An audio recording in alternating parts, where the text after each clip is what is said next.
Okay, we're going to do a couple of problems from 4.1. The first one, let's say that these are my three roots here, 1/3, 4i, and negative 4i. So,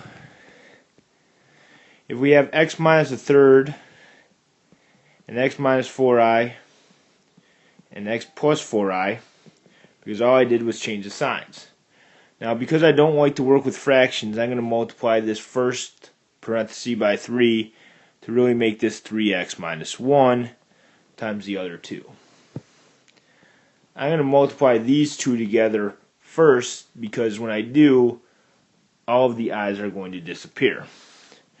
So we got x squared minus 4ix, or actually plus first, minus 4ix minus 16i squared. Those middle terms should cancel. And because I squared equals negative 1, this really turns into x squared plus 16.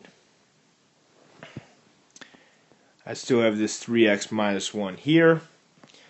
So I'm going to multiply these two together. So we got 3x to the third plus 48x minus x squared minus 16. Now, of course, I would rearrange these two and have them switch places, but for the most part, that's going to be my answer for the polynomial that has roots at 1/3, 4i, and negative 4i. Alright, the next thing we're going to do is we're going to try to find out the roots of this polynomial, real or imaginary. And so we should wind up with 2, and I'm going to do this by factoring. Now, when I factor x squared out of the first set, since the second set doesn't have anything in common, I'm going to pretend like I factor out of 1, even though really I didn't do anything. And if you notice, the two things in parentheses are the same. And so that's my first factor. On the outside, we have x squared plus 1, which will be my next factor. Now, in order to do this problem, I'm going to separate these two, where I'm going to do x minus 2 equals 0, and x squared plus 1 equals 0. Over here, we're simply adding 2, we get x equals 2. On this side, we have x squared equals negative 1, take the square root, x equals plus or minus I. Let's do one more example, one that we didn't actually see in class, but one that could pop up. Let's say we have x to the fourth plus 5x squared plus 4 equals 0.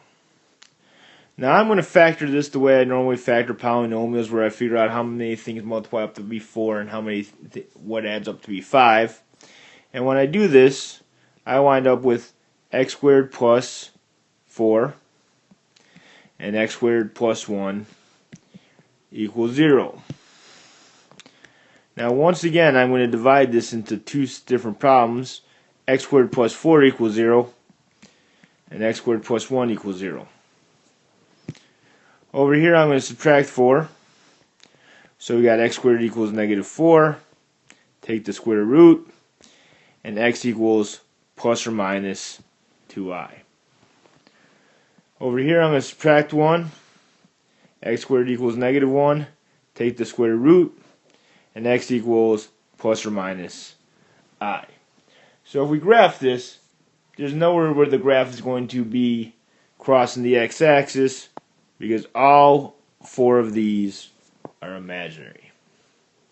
And those were a couple of the problems from 4.1.